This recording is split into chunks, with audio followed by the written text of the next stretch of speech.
Are you a yoga studio owner who's tired of chasing leads that don't convert?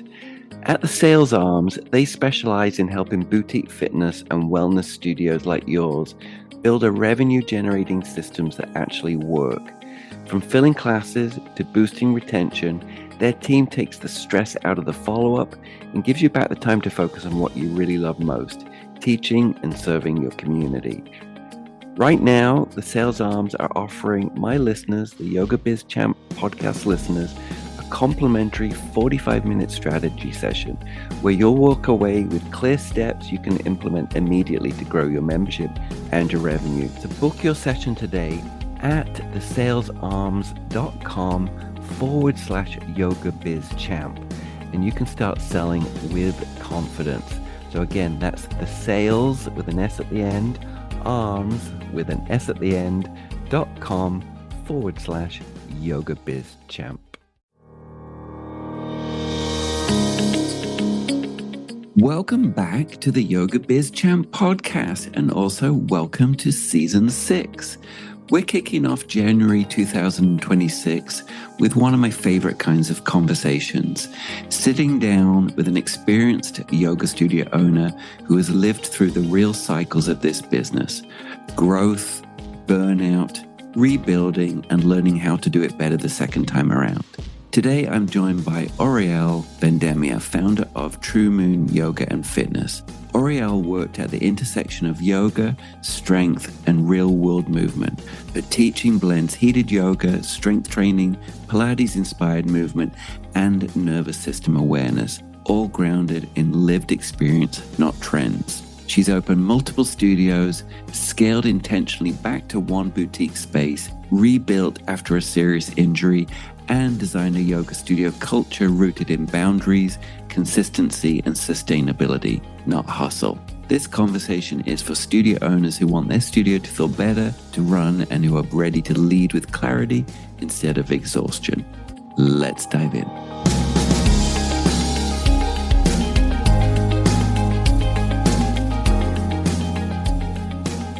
Welcome to another episode of Yoga Biz Champ, and it is season 6, and we're kicking off January 2026 with one of my favorite things, and that is getting to know an existing rocking yoga studio owner and getting to know them for the first time. So I want to welcome Aurielle Vendemmia from True Moon Yoga. Welcome, Emily. Thank you. Thank you so much for having me.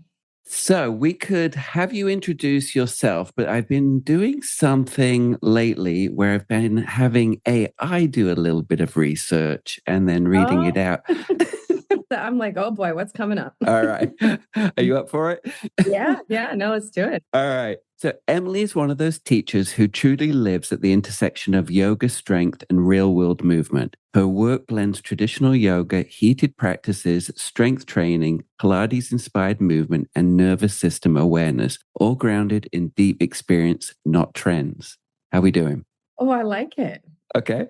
Her path into yoga started back in the mid-2000s, and over the years, she's built and evolved studios, created signature class formats, launched online platforms, and developed teacher trainings that prepare people for the realities of teaching, not just the poses. A major turning point in her work came through personal injury and recovery, which reshaped how she approaches movement, resilience, and longevity in the body.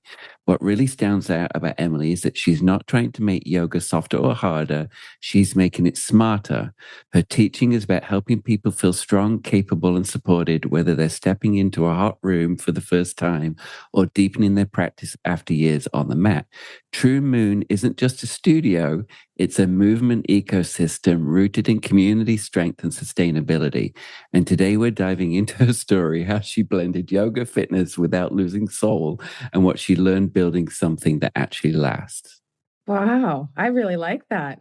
Did you use ChatGPT? I use ChatGPT. Yeah. It actually did a whole bunch of research, and then I'm like, can you consolidate that? Yeah.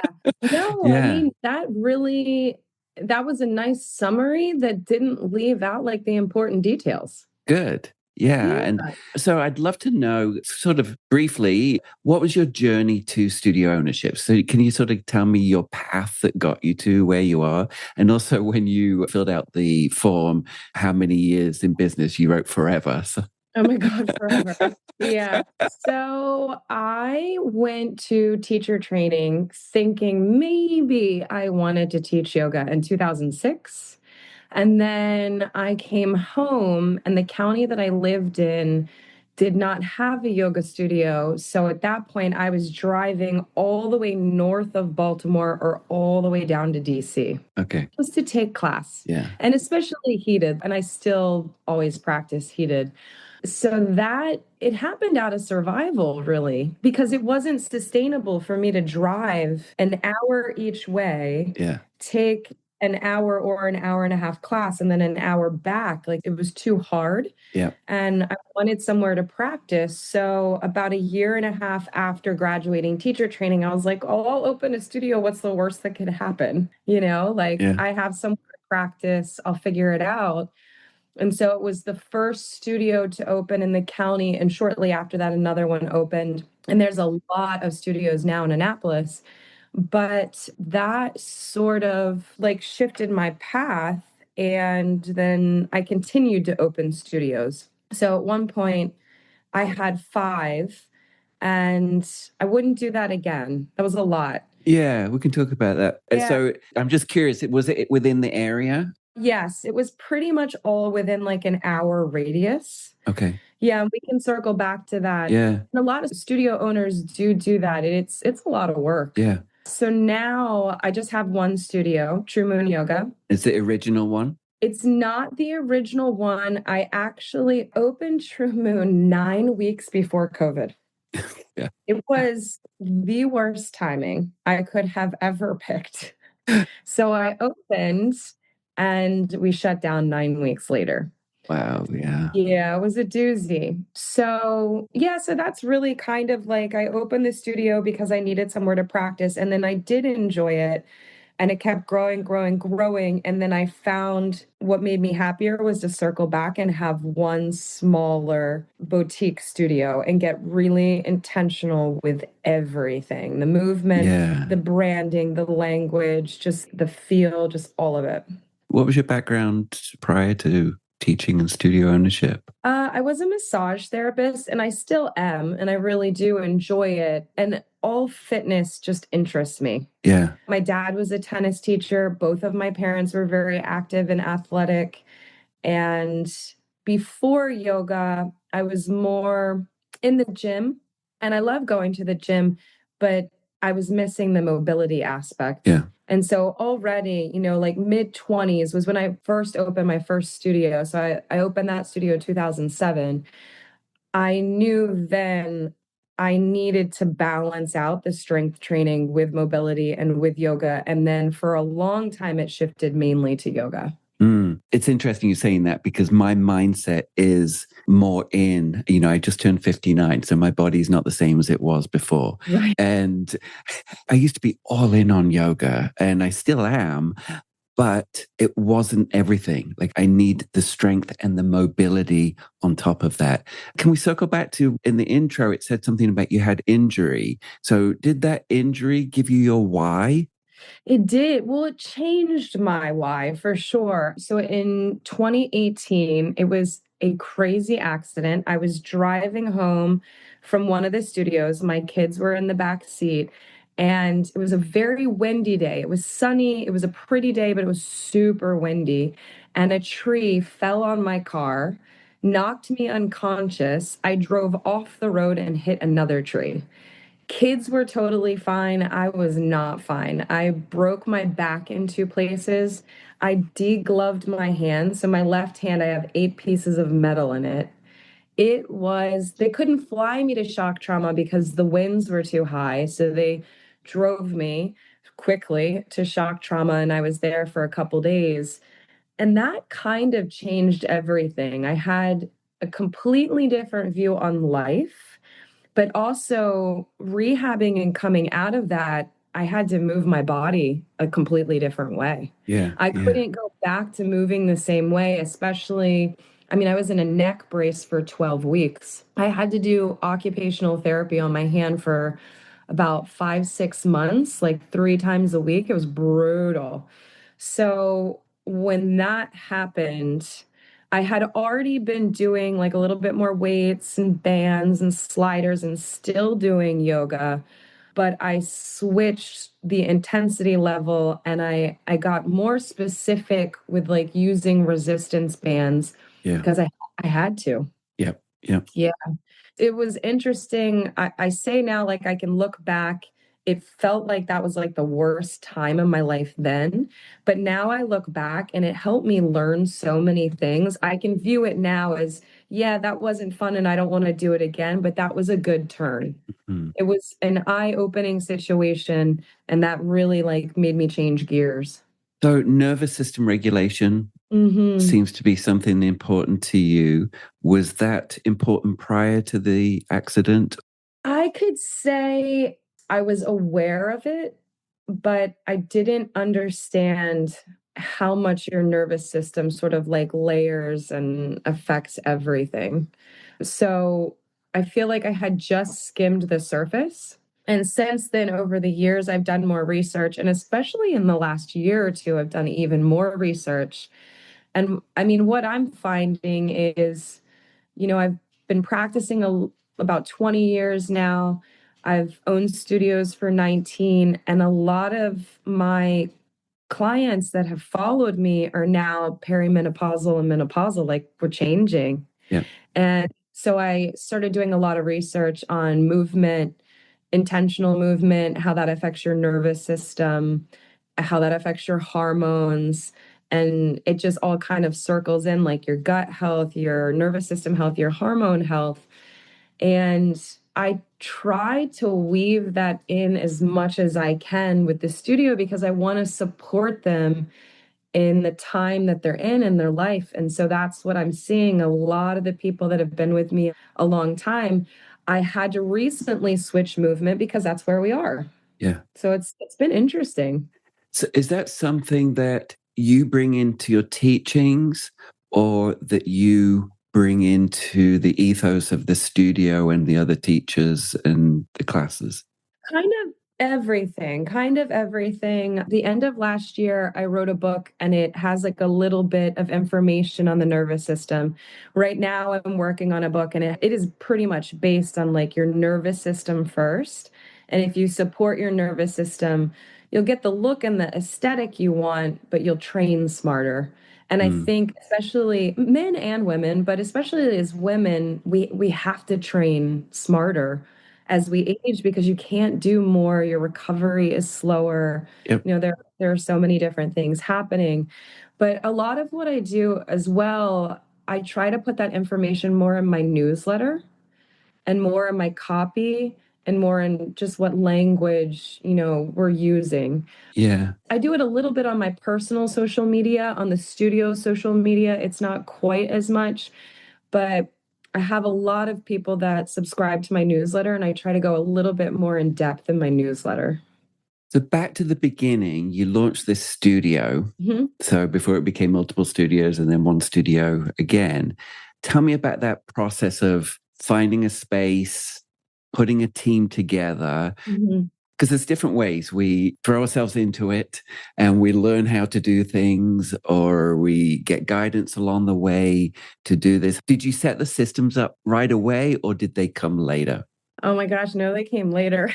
Yeah, so it's like scrappy learning and Oh, yeah. I feel like the first studio was, like, held together, like, with a shoestring. No systems in place, did not know what I was doing. I just dug my heels in and was determined. Yeah, the interesting thing then was there were no teachers. Because yeah. if you have yoga studios and you don't have local teacher trainings, Yeah, it's a problem in a small community. it's a problem. Yeah. So no local teachers. So for the first couple years, So your teachers were doing what you did. yeah, yeah. I mean, they would come from all over the US, international, everything, and come stay with me, and they would live with me and teach for a month. 3 months, 6, a year. Oh, wow. Yeah. One stayed for 2 years because there were no teachers here. And then that changed because more studios Yeah. opened in Maryland in general, and then our county. And that changed and the community grew. But in the beginning, that was interesting. It really felt like starting from scratch, and I had no knowledge. There weren't many platforms at that point, 19, 20 years ago. It was kind of, you used index cards to track. Yep. I had my studio. We've talked about Oh that my in the pod. gosh. But yeah, like punch cards, like literal punch passes. Yeah. Yeah, you either did that or MindBody had just Yeah. started, right? But it was really bare bones and I feel like fairly glitchy, and it was interesting. It was real. Most people paid with cash or check. And We launched around the same time then, I think. yeah, yeah, it was interesting. But no, I had no business plan. I had nothing lined up. I just went all in. And with your schedule, because what I find a lot when I work with brand new studio owners that kind of just scrappily open, they sometimes put a schedule together based on the teacher availability Mm, more than the audience needs. right. Yeah. I'm wondering if that was how you started or Well, it was just me and one other teacher for a good stretch in the beginning. And I think I was open every day, but I had a class in the morning and I had a class at night. And I think I taught, there are 14 classes a week, and I taught 13 and she taught one. yeah. At the beginning it was all about you.com, right? It was. I was Yeah, like, wow, yeah, they're going to really get tired of me. yeah, But they didn't. I don't know how they didn't. But, and two, I feel like when you open and you don't have a business plan, your mindset is, how can I save as much money as possible? yeah. Payroll. In the beginning, you're like, well, I'm just gonna teach them all, which Yeah. that's not sustainable, of course, but if at first it was fine. Yeah, I'd like to talk about that sustainability in a little bit. But if you were to tell a new studio owner now, if you were to give some solid advice of, that just opened, what's the main things that you would pass on? My initial thought, and it might not be what other people would think, you have to have boundaries. Mm, Because as a studio owner, when you open, you want to get to know everyone, and you want people to come, and you want to say yes, and you want to be flexible, and you kind of, you just want to make it easy, but it does backfire on you. yeah, I learned that from being in business now that long, you have to give yourself those work boundaries. So that my two initial thoughts are, have really good work boundaries from the beginning, because it's harder to like pull back and reset those, yeah, and have systems in place. Like, be okay with paying extra for the text automation, be okay with paying extra for like your social media, all that kind of stuff, because you can't do it all. Yeah, delegate. yeah. Because that is, I was the same way as you, and a lot of the studio owners I work with are that way, and they're in there doing it all. Mhm. But there comes to a point where your energy can't sustain Mm-mm. that. No. And it's a lot of outgoing energy too.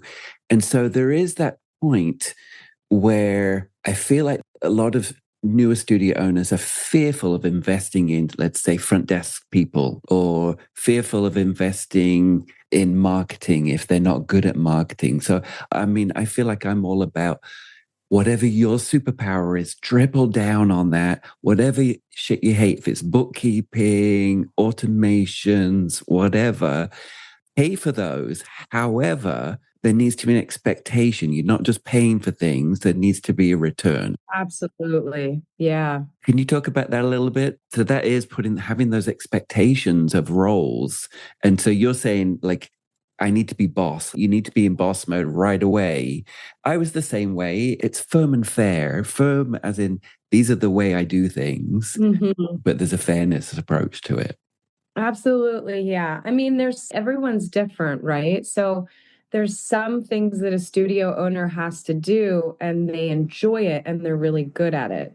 And so let's say a studio owner, like, they love social media, they're really good at it, they have fun with it. Yep. It's like a creative outlet, they love doing it. That makes them feel more connected to the studio. Do it. Yep.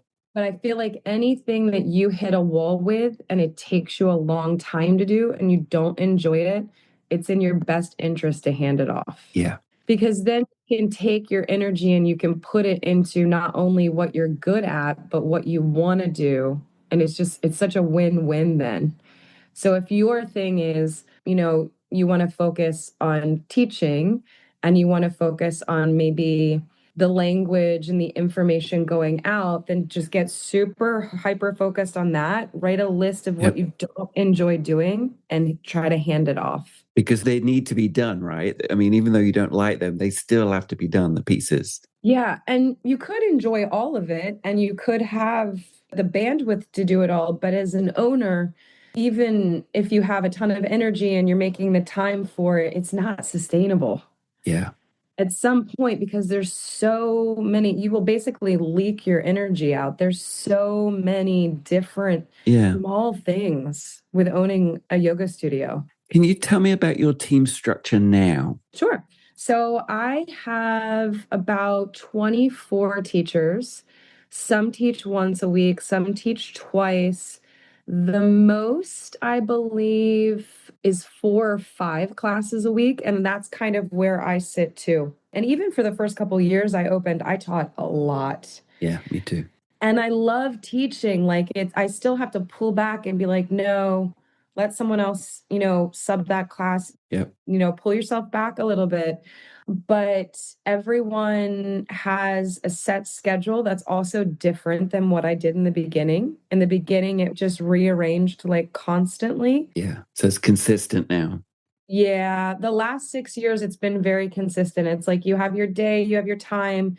If you need to swap it, no problem. Yep. But I find as I've sort of grown, like I have children, but as I've grown, my younger teachers have grown and they've gotten married and they have kids or they're starting families. So that set schedule has been really helpful. Yeah. And is the schedule built around the community's needs now? It is, even to the point, I'll communicate with them and I'll also check like our county, the school schedule. Yeah, 100%. Yeah. I'll ask them the bus schedule, like, oh, what's the schedule looking like? Because all of that is really important to them, whether they can like get to class or not in time. That's so important, isn't it? Like knowing how your audience ticks. Absolutely. And their lives. Mm-hmm. I do send out a survey regularly, usually once a quarter, and I try to make the question specific. And then I really do read through all of the answers. And of course, you can't do everything and you can't please everyone. Yeah. But a lot of times it is an overall theme. And so then I will take that. We have an app, and I'll take the app and compare the analytics. And then that's how I decide how the schedule is going to look. From data. Yeah, I'm a very emotional being. Yeah, but I mean, that data, now that you have it in your tech stack, right, that data is important for making decisions. And so I know when I work with my studio owners, when we're planning the next year, like we're always way ahead. And when we're planning the next year, we're looking at the data. Right. So that we can, the promotions or challenges or whatever, but it's being ahead based on real data. Yeah, because it's, when it's your business, you do have that sort of emotional attachment to it. The class feels good. I know, right? It feels warm and fuzzy. You're like, oh, I don't want to let that one go, or I don't want to change this. But yeah, you can't. When you look at the data, it's like, okay, this is what they want, and I want to give them what they want. Yeah. My client Samantha from Yoga Strong was juggling 5 platforms. Once we streamlined her website, booking, and marketing under one platform, Offering Tree, her day-to-day finally supported the growth plan we built together. The momentum was incredible. She scaled from 6 classes a week to 27 and hired 7 instructors. Plus, her clients loved the new software. Offering Tree simplifies your studio operations so you can focus on growth. Yoga Biz Champ listeners get 50% off 3 months or 15% off of a year. Studio plans start at $100 a month and include bi-monthly group coaching calls with me.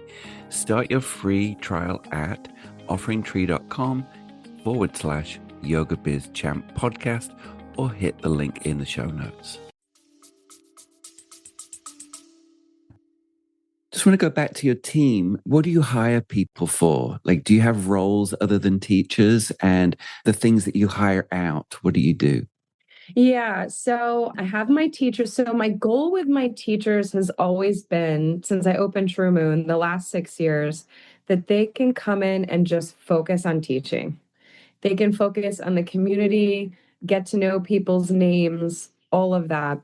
And they don't have to do a whole lot more than that. A little bit of tidy up, nothing crazy. Yeah.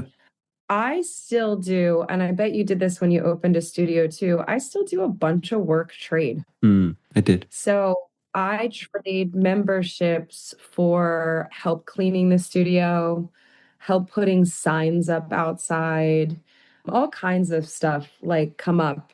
There's a caveat to that, like other Yeah. expectations with that, because sometimes when we do the work trade, there's not a lot of buy-in. Yeah. Well, it's interesting. Like over the years I've done it and sometimes it works and sometimes it doesn't. Right. I don't have a clear answer why. I would say the work trade that I have now, they're a little bit more mature and they're very consistent. Yeah. And before I would have, high schoolers or college students, and they were great, but like the consistency was a little bit more difficult. Yeah. So I do have help in that way. And then I also have a part-time manager. Okay. And she is incredible. So can you tell the listeners who haven't made that jump to front desk help or manager help that you made a decision to invest money in somebody? Yes. Yes. And I dragged my heels on that. Most do. Yeah, it took me a while. And I finally decided, I felt like I was drowning. I could not keep up with the amount of messages coming in because we do use a text automation. Yep. And I just would fall behind on the real simple things like restocking the toilet paper and whatnot. Yeah. So I finally made the decision, sat down, talked to her. She was thrilled, super excited to do it. And we got really specific with exactly what I was doing, exactly what she was doing. Yep. And then do you meet? We meet every month, usually once a month, sometimes twice a month, if we feel like we didn't cover everything on the last time that we met. And a lot of it is sitting down and kind of bouncing ideas off of each other. Yeah. And she knows the direction that the studio is going in. So she knows the goals. And And I would say, like, it's good to take a step back and be honest with yourself what you're not good at. Yeah. I'm organized, but I'm not organized to the level she is. She's super organized. She's really tidy. She's good at organizing things. She's good at keeping track of things, so it's definitely worth it to hire a manager, but I would get specific with what you don't want to do, what isn't your strong suit, and that's okay because you have other things you're really good at. Yeah. Can you give examples of what her role does? Sure. Yeah. So she's in charge of the work trade. We use WhatsApp for messaging. I find that that's a little easier. So all the teachers are in WhatsApp. If there's any schedule changes, she does the schedule changes. We use LoopSpark. She responds back to LoopSpark messages. I have a freeze and cancellation form on our website. She takes care of all of that. She restocks everything. She does all the holiday decorating. I never did that. I think people thought I was the Grinch when I wasn't the Grinch. I just didn't have time. Like I wouldn't put up, stuff for Halloween or Christmas. Yeah, the extra little. Yeah. No, because I was like, do I do my accounting or do I put up string lights? So she's great at that. She is really good at reminding me if I said I was going to get something done and I haven't gotten it done yet. Yeah. And I need that. Yeah. She does a great job keeping me accountable, like in a very kind way. Like, hey, Because it's a lonely place, studio ownership, right? It's like oh, nobody really understands this weird, wild world that we mm, chose. yeah. I think from the outside, it's easy to look at a studio owner and be like, oh, they teach 4 classes a week. They must have the life. Yeah. And it's so much more. There's just so much behind the scenes. I cannot stress enough that for those new studio owners that don't have a manager, even handing off like 5 to 10 hours a week, if you can afford to pay someone 5 to 10 hours and get really specific with what you can hand off, Yeah. you're gonna feel so much better.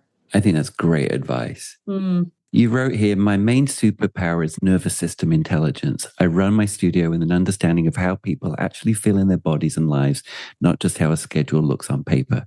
That means I design classes, communication, pricing, and even boundaries in a way that makes people feel safe, seen, and supported, while still holding high standards. I can sense when the community needs structure, when it needs softness, and when it needs leadership. And because of that, people stay, teachers stay, students stay. Mhm. I think, it's interesting. Things fluctuate. A good example is through COVID. I had to switch gears like so quickly. Yeah. So we opened, we closed, and then we were allowed to open. And we had a normal schedule outside for about 7 or 8 months until it was too cold. And then Yeah. we were able to go back in.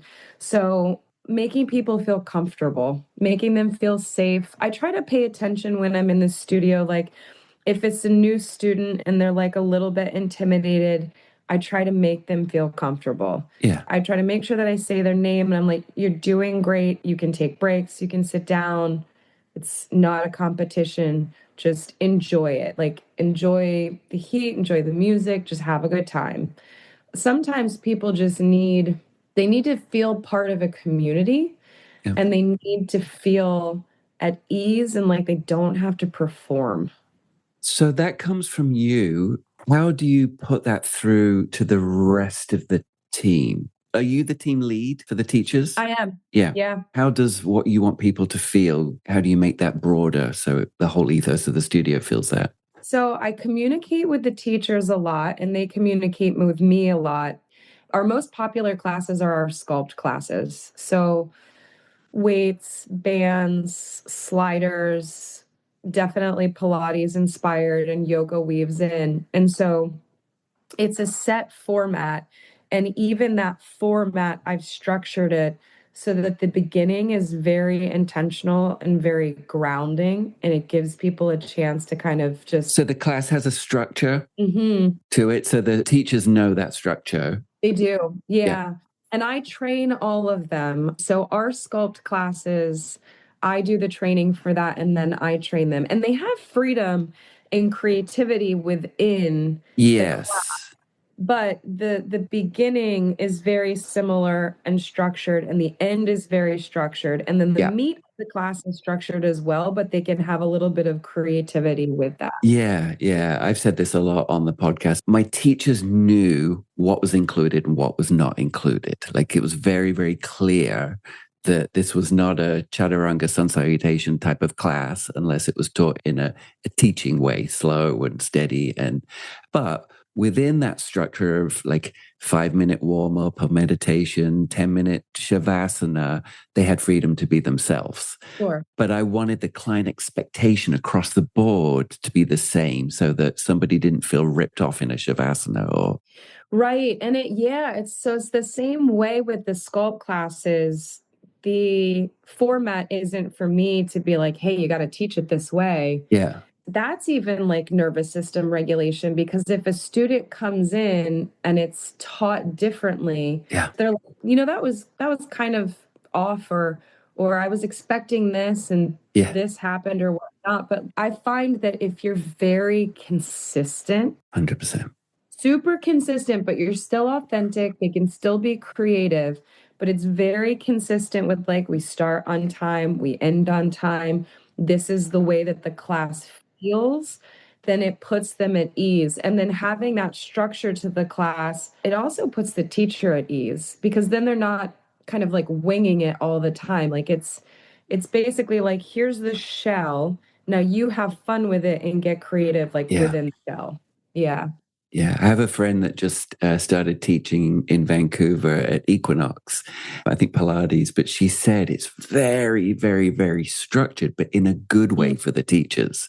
Whereas in most studios she'd been at, it wasn't in a good way for the teachers. But she said it's like they get really good feedback, but if they didn't do something in a way, the way that they like it done for that, they get feedback. Can you make sure you do this next time? But she said it's done in a way that makes them feel empowered. Right. Yeah. And I was talking to teachers the other day and something had come up, and I said, you have to like take a step back and act like you're a student. The most valuable thing is really their time. Yeah. People don't have enough time, right? Yeah. So they're coming in to take class. And that's why we have to be so consistent and so intentional, and also, get to know them and welcome them into the community because they are trusting us with their time. Yep. And I think that's huge. Yeah. I mean, we have to respect their time, right? Yeah. It's not just, the financial investment that they're giving us. I think for a lot of people, it's the time that's more valuable. So really being intentional with that time and supporting them is huge because then that's where they'll come back because they trust you. If it's not consistent and it's kind of all over the place, they can't really settle. Like their nervous system won't Yeah. settle, they won't feel comfortable in the space. And then that's when you see people like bouncing around like a lot. Yeah. You mentioned, I'm going to read something else you said, because you mentioned before that, like me, you started with it being all about you.com and then going, okay, this is not sustainable. It's also not sellable. Right. And so I taught 5 classes in the end, and they're the ones that filled my cup. And so I kept those ones, but I also designed it so around my life energy as well. Mhm. But I'm just going to read what you wrote. I want studio owners to know that burnout is not a badge of honor. If your business only works when you're exhausted, overgiving and constantly available, then it's not actually working. It's extracting from you. The most sustainable studios I've seen are led by people who respect their own nervous systems first. That means clear boundaries, fewer but better offerings, honest pricing, and communication that doesn't over explain or apologize. You don't need to be everything to everyone. You need to be regulated, clear, and consistent. When you lead from that place, your students feel it immediately and they trust you more, not less. I think when you're a new studio owner, your mindset is you want people to come. And so, you'll be a little flimsy with your boundaries, but it helps when you niche down and you get really specific. And the thing is, you will lose people Yeah. because not really your people. Like there's somewhere else that they can go that they will enjoy Yes. more. Yeah. We're a fully heated studio. If you don't like to sweat, I'm not going to try to convince you to do it. Yeah. As a young studio owner, I did that. I'm like, no, it's so good for you and you should do it. Yeah. And now it's just coming from such a different place. It's like, okay, this is what we offer and this is what we do. And yes, I believe in it and I love it. And, our students get great results and it's a great community. But it's okay for you not to be everyone's cup of tea, you Yeah. know?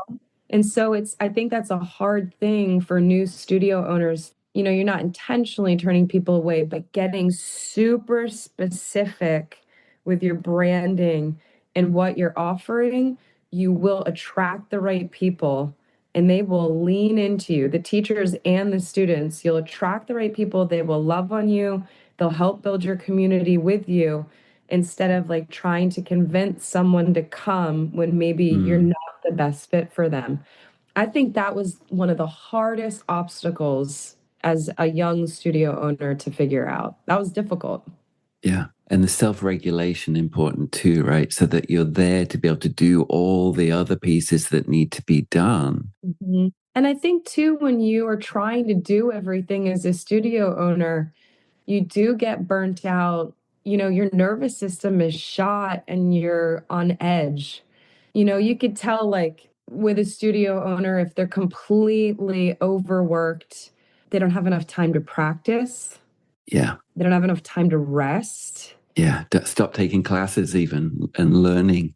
Yeah, right. And you have to, show compassion for them. They are toast. They're Yeah. completely overworked.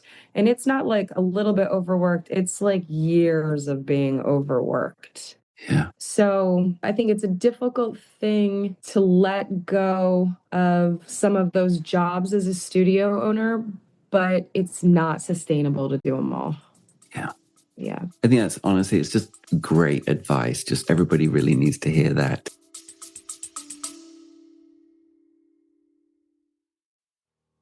Hey champs, I want to spotlight our podcast sponsor and someone I consider both a friend and a trusted expert, Mitch McGinley from Boutique Fitness Brokers.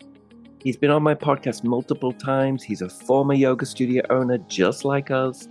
Mitch and his wife successfully sold their studio just like I did, and now he helps others do the same. So if you've heard my conversation with Jill Agonias on this podcast, she sold her studio for well over asking price thanks to Mitch's guidance. Whether you're thinking about selling your yoga studio for top dollar or you're looking to buy an existing studio, and let me tell you, that can be a great head start instead of building from scratch. Mitch is your go-to guy, seriously. He understands the ins and outs of the yoga industry, from valuation to finding the right buyer or seller. Plus, he's been right where you are, so he gets it. I'm always talking about building a profitable business that can be sold or carried on.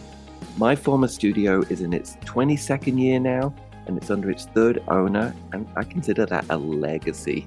So if you want to explore your options for buying or selling, head over to yogabizchamp.link/BFB to book a no obligation chat with Mitch himself. And trust me, it's never too early to start planning for your yoga studio's future success. Again, that's yogabizchamp.link/BFB. I want to give some real practical advice to studio owners. Over the years, you've learned how to do marketing for your studio, I'm sure. Mm-hmm. What's one of the best promotions that works for you? That's a really good question. I love having lots of auto pays, of course, because that's recurring revenue, and that makes your nervous system feel safe. It does, yeah. Rent's covered, payroll's Right. covered. Yeah. But that doesn't always work for people, and I get it. So something that I do if people cancel their auto pay is I send them an email that says, hey, I totally get it. Like, life gets busy and unlimited isn't always the right option. You can always come back to it. But if you want to buy a class card, here's a code for our app, and it's like 15% off any class card. And that actually works really well. Good one. Yeah. So that's set up because you're using your tech stack is FitDegree and LoopSpark for your marketing. Correct. And so is that set up as an automation? It is. Yeah. So it's set up and I do like nothing really. Yeah. I will personally email people. If there's someone that's been practicing with me for years and I'm like, hey, I haven't seen them in a while. This just happened. And I saw the student this morning. He got really, really sick and had to like get tubes in his ears and like all kinds of stuff. I sent him a message, like I checked in. I do think that's the other thing. If you hand off some of the other jobs, you can do that kind of stuff. Now, do you set that up as an automated task? So when somebody hasn't been coming, you get a notification, or is that just something you dive into the... You can automate that in LoopSpark, but a lot of times I'll just notice, I'm like, I haven't seen this person in a moment, and I check in. Yeah, that's harder to do when you scale though, right? When you've got like 5 studios and... You can't. Yeah. I would say if you have multiple studios, that's going to be too difficult. I have such a small, tight like community now. But that little, that coupon within the app is super, super helpful. We also do twice a year Flow with a Friend. And so they can bring in, it's usually February and October. Is that low attendance times? I'm just curious. No, crazy thing is it's really not, but I just for some reason, I picked those months. Okay. But February is good and October is good too. In Annapolis, the only time it's low attendance is June, July, and August, Yeah. and I think it's just vacation. But we do the flow with a friend, and the intro isn't free, it's half off, but we get a ton of new people through the doors then. Yeah. And that works really well too, and then that triggers Loop Spark to, like, send them a message as well, Yeah. you know, giving them more information. One of my early learning things was that you always have to feed new people into the business. Have to. It never ends. No. No, you definitely do. You need new people constantly. Yeah. Thank you so much. I've got a few final questions for you. Sure. I'd love to know something about you most people wouldn't know about you. Huh. Most people wouldn't know about me. I was gonna say I can hold a handstand for, like, a minute and a half in the middle of the Ah, but I think maybe most people do know that now. So one of the thing with my hand having the 8 pieces of metal in it, a yeah. goal that I made for myself was I'll be able to hold a handstand and, like, hold it solid. So I hired a handstand coach in New York, and I started training with him a year after my car accident. I've been training with him for, like, 6 years. Oh, that's amazing. Yeah, so maybe that's what people don't know about me. Yeah. That's super cool. What's your favorite business tool, website, or app? Ooh, I mean, switching, and I'm not just plugging Fit Degree here, but switching from Mind Body to Fit Degree and having a branded app, that changed my business. Yeah. It really did. Massive change. I applied for a grant, got the grant, wasn't that much. It was like 2,600. It took all that money into getting the app through Fit Degree and transferring all that information over. Best business decision I think I've ever made. So the branded app really works for you as well Oh my for, gosh, yeah, yeah. With the announcement board, you can, like, make friends on the app, all of it, all the tools, insanely helpful. awesome. Yeah. What's your personal go-to website or app for fun? Oh, I've kind of been addicted to Pinterest lately. Oh, so many studio owners say that. I never used to be into it, but now I like make outfits on it, and now that I'm not working 24/7. And finally, if you were a yoga pose, which would you be and why? Oh gosh, I think it would have to be the handstand. Yeah. It's super grounding, Yeah. stable, unwavering, and just kind of fierce. Yeah. What a great goal after losing your hand, basically, and then having I to have it know. rebuilt. And then that's a fantastic goal. Yeah, it's interesting. I sent a picture to the hand surgeon. This is great hand surgeon. He's like, wow, I didn't know if you'd be able to do it. Yeah. That's amazing. Yeah. Fun process. Thank you so much for sharing your story and great information for other studio owners and wannabe studio owners. It's definitely an interesting path we choose.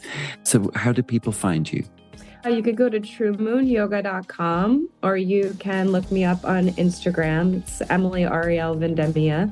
Yeah, those are the two best options. Great. We'll put them in the show notes. Sounds good. Thank you. Thank you so much, Emily. All right. Thank you. Bye. Aurielle, thank you so much for sharing your story and your leadership. This was such a grounded, honest conversation for yoga studio owners. And for everyone listening, if this episode resonated and you're ready to run your studio with more clarity and less exhaustion, I've got a full set of resources to support you, including my free Yoga Studio business plan, the 2026 Yoga Studio planning calendar, on-demand webinar recordings, and links to all my trusted Yoga Studio software and business partners. You can find them all at yogabizchamp.com, and you can also book a free strategy call with me at yogabizchamp.com/book. And if this episode helped you, please share it with another yoga studio owner you know, and I hope to see you on the next episode. See you next time.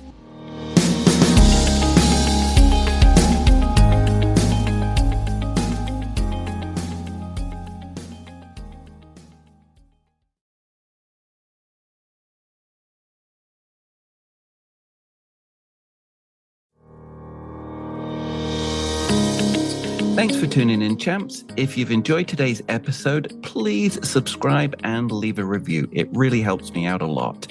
And if you're ready to open your own studio or grow your current one, visit yogabizchamp.link/podlink.